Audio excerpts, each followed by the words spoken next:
Don Warner was nearly 4 years old when he lived in London at the start of the Blitz in 1940. Along with 100,000 other children, he was evacuated from the city within 1 week. His loving mother kissed him goodbye, comforting him to say, "You're going to see the ducks." Little did she know she would not see him again for 6 years. Over the early part of the war, he was moved around several farming communities in the south of England before he took an exciting train journey to...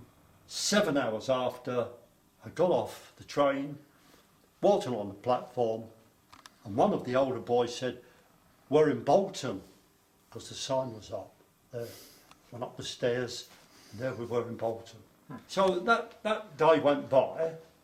Then the Mayor of Bolton arrived, and we thought he was the king. He had this big thing round his neck. Somebody said, "He's the king." So we thought, "He's the king." What are his medals, we thought, round his neck. He went. We all changed places.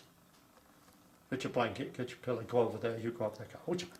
Next morning, all stand up. Oh, we had this box given to us.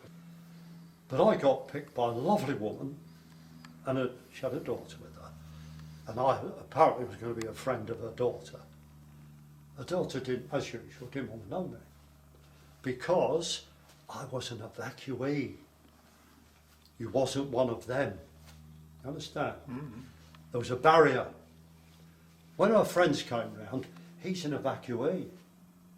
So you had this kind of inferior kind of, I'm an evacuee. So you got used to that situation, that you weren't one of them. Now, I landed up then becoming, I met another evacuee, a boy of colour, 2 years older than me. I couldn't pronounce his name, it was too long. And he was an evacuee from Jersey, so I called him Jersey. And he was Jersey man, we teamed up together. And the other situation was, I was enrolled at Emmanuel School in Bolton. It's gone now. Emmanuel School, near Emmanuel Church. Mm.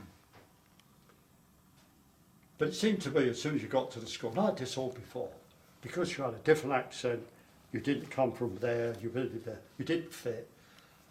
The bully then picked on you. So it was another fight a day. Mm. And when you come out of school, 3 or 4 or 5 of them would say, "We'll give you a start and show you." So you had to start a run to try and get where you lived. But they'd surround you. So it was another fight. So it was another bashing up or whatever. Anyway, I didn't go to school anymore. I decided that was the end of that. And nor did Jersey. And we formed our own little band. Jersey played the mouth organ. He taught me how to play the bones. You ever seen bones? Oh, yes. Okay, bones. And we used to walk up and down all the cinema queues, all the theatre queues. And we got a thing made. Refugees of, we couldn't spell it. Anyway. And we collected money. That was our little, he played the mouth organ. And we knew, he could play 2 or 3 different marching tunes. And then he told me and whatever, went to his house. His father was in England, in Bolton. He played the banjo. So he teamed up with us. And we were playing outside of one of the theatres in Bolton. And the manager came out and we didn't know his manager was standing. We was mouth organ, bones and banjo. And he invited us in. And during the break of the films, the curtains were shut, we were invited to go on the stage and play our marching tunes. And it was wonderful. Yeah. We were free. We were who we were. We were respected. Mm. We were something. Yeah. And everybody clapped and it was wonderful. But what happened was, because we were being clapped, and because people respected us and people wanted more, Jersey myself away. How old were you then? I was 8 and a half then. 8 and a half. But I actually left this house where I lived and I used to sleep in the toilet because to keep warm on the corner of Quebec Street there was this kind of a stable and fence and gates and whatever. The gate was always open, the guy was there doing something, and a big pile of coal dust.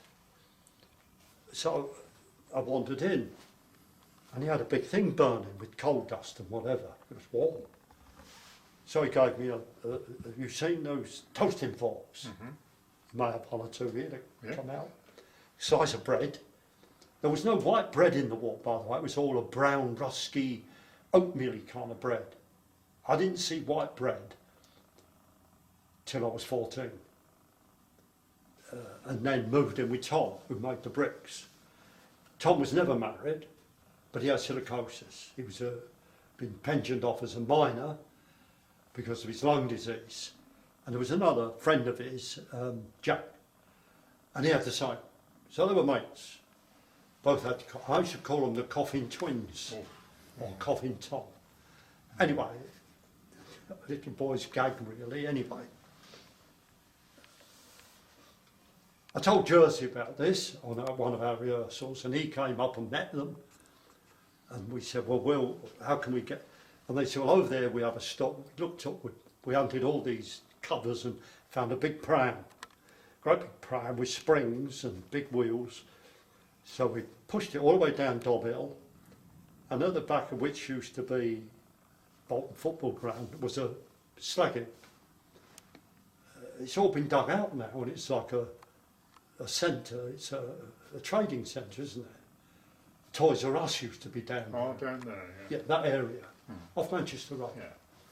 So we used to get the soil out of the way, and dig the coal dust and the dirt and coal dust out, fill the pram, push it all up Dob Hill. A lot of pushing, a lot of shoving. They used to rake it, put a sieve, all the coal, and make more coal bricks.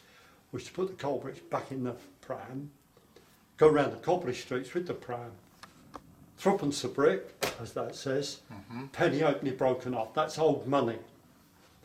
So that's, threepence a brick was now 1.5p, because it was, now that was double what we decimalisation code anyway.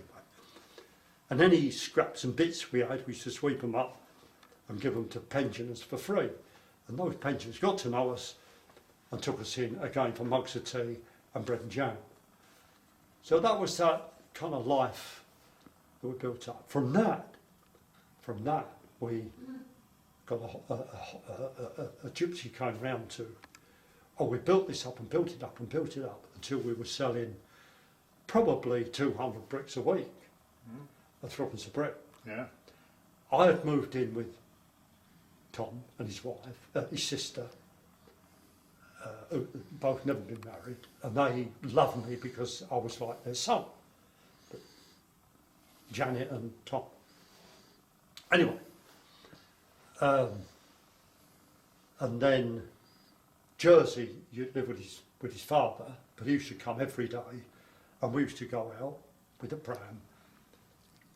But we had lots of problems with the pram. One time it collapsed, so we had to figure a way of getting more coal dust, because certain times they both stood there with no dust, no coal dust, to make coal bricks.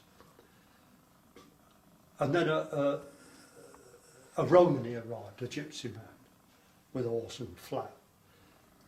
There was a conversation, and he wanted to sell it.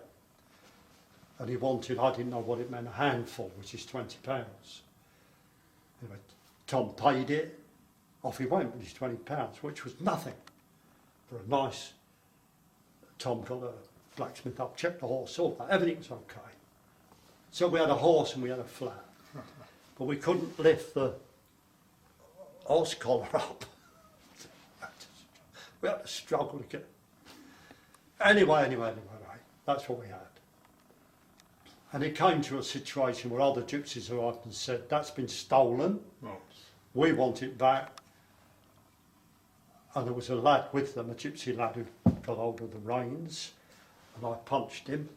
He turned round, a fighting lad, a big meaty red-faced fighting lad, and we had a set to in the yard, and I went on the floor a couple of times, and we had a set to. And his father, or the Roman in charge, said, "You can't continue this." 1 o'clock, it was off Quebec Street, something fields. There was a factory at the bottom. The plane, there was swings and slides and whatever at the end of Water Street.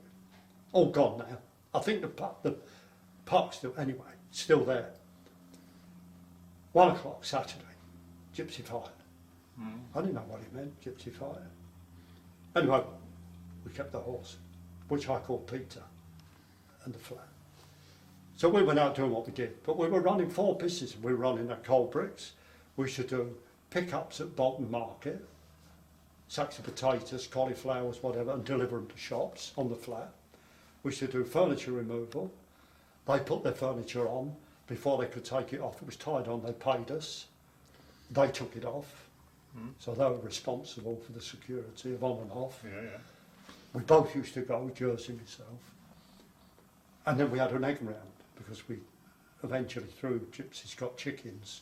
Yeah. So we were selling eggs. So, we had another business, illegal betting, because there were no bookmakers. There were bookmakers, but you had to have a licence. Blimey. Most bookmakers didn't have a licence. So with us knocking on doors, bricks, with different types of things we could do in eggs and this and that, we used to pick bets up. Now Tom used to vet them all, take them back to the yard. That's a silly bet. We used to keep that. We used to keep the money in the bet, and if it won, we used to pay. The silly bets never won. And the other bets we used to clip-clop down to the illegal bet maker, bookie, no licence, doing the bets. And when they won, if they won, whoever won, when we went the next day, picked it up, delivered the next bets, and our way round delivered them. Yeah. So we had these businesses going, and it was very profitable, and it was very good, and it was wonderful. I had a lovely home, lovely food, lovely friends. I had the miners who I knew from the baths. It was a wonderful situation. And one day we were clip-clopping round, and Ginger Bowes, who was a lad that kind of hung around with us, he was a ginger hair lad. His name was Bowes, Ginger Bowes. Okay. And said, the school inspector is knocking on your door, your home, and Janet's outside crying. You have to go home. So Jersey took the reins, and I said, come round shortly, because I'll jump on and go off somewhere, disappear. School inspector, go to Borstorff, and I'll go to school. So I ran round there, looked round the corner, and there was Janet on the curb with this man, long overcoat, another man with a long overcoat. I'm moving or something. And she said, "Oh, it's a little cock on the court." So I came down, all covered in coal dust and whatever, and she was crying, and she said, "Oh, I'd like to introduce you to your father." And it was my father. I didn't know him. Wow. Just like being introduced to that dummy. I didn't know he was. How old were you then? 9 and 9 months. I've been in Bolton nearly 2 years, I think. Right. Yes. So the war was ending at this point then? It was 1945. Yeah. The war with Germany had ended, but the war with Japan hadn't ended. We had VG and VJ, Yes. as you right. know, when they dropped the 2 atom bombs, Yeah. Nagasaki and Hiroshima. Okay, so you met your father. What then? Well, we were strangers. And he said, there was a car across the road, opposite. And he said, "Oh, hello, son." He said, "I've come and taken you to London, gone home." I said, "This is my home." And Janet got hold of me, and the woman next door came out and got hold of me. And Jersey come clopping up with our investment.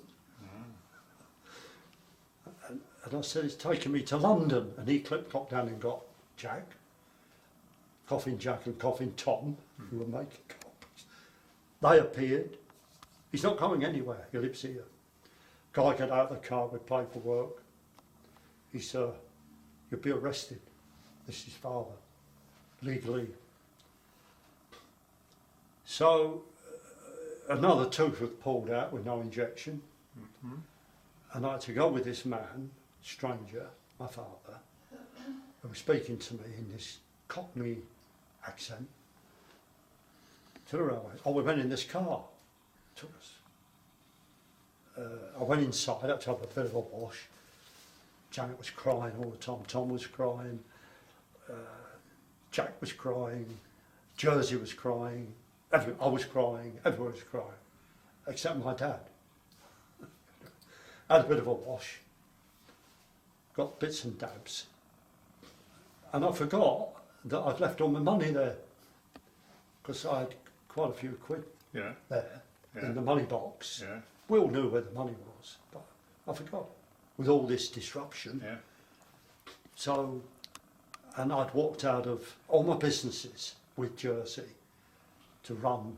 You had to run the coal brick business, the egg business, the picking up from the market, picking up the carrots and all kinds of things for the horse. And Did you ever see them again? well, I got back to London Yeah. with this man who kept talking to me. I never said a word to him. I didn't know him. I didn't want to know him. I was happy where I was. I did come back to Bolton later life. I'll tell you about that. Anyway, we landed up at St Pancras or somewhere. We got on a tube train, got to Tooting Beck station, got off at Tooting Beck station, walked across the common. It was now probably about 2 o'clock in the morning. Got to this house, my father opened the door, we went in, he put the lights on. I went in the front room, couldn't remember any of it, none of it. And it was bum, bum, bum, bum, bum. This woman ran down the stairs, who I didn't know it was, didn't recognise. It was my mother. Oh, yeah. And she said, oh, when I left, I was probably that big. I don't know. Now I'm nearly 10, Yeah. and I'm that big. So at the end of all this, what do you think your wartime experience taught you then? Good Taught me. Good things, bad things, how to live on your own Yeah, initiative. yeah, correct. You're right, Stuart. It taught me a lot. It taught, first of all, in many ways, all the evacuee situation, obviously it was done for the safety of the children. But the story's never really been told about what happened to a lot of those children, believe me. And certainly a lot of the little girls that got taken off by people who hadn't been vetted. No. And I heard of stories after. Oh dear. I heard of stories whilst I was an evacuee of what was happening to children. At one home I lived at, one house, an Irish lodger who was there tried it on me. Didn't succeed, but kept trying. And luckily enough, the police came along and I was taken away from the house. So there's an enormous story, and it's too late now to tell that story because it's so long ago. No, people had to survive that, didn't they? Like Correct. yourself. So you said to me, how did it affect me? Okay, it gave me independence. And that's what I grew up with, independence. And that's why I run businesses, and that's why I'm successful. Because it doesn't matter how badly that business goes for a time, it doesn't bother me. I survive it. Like now, and last year, there was a COVID thing. Yeah, yeah. And the year before we had some COVID. But you have to survive it. Many businesses that I did business with are no longer in business. We are. And we're surviving, not just surviving, we're expanding. And we're very busy. And the other thing I do is I export all over the world my products now. So that gave me independence. So I'm very grateful for that. Very grateful.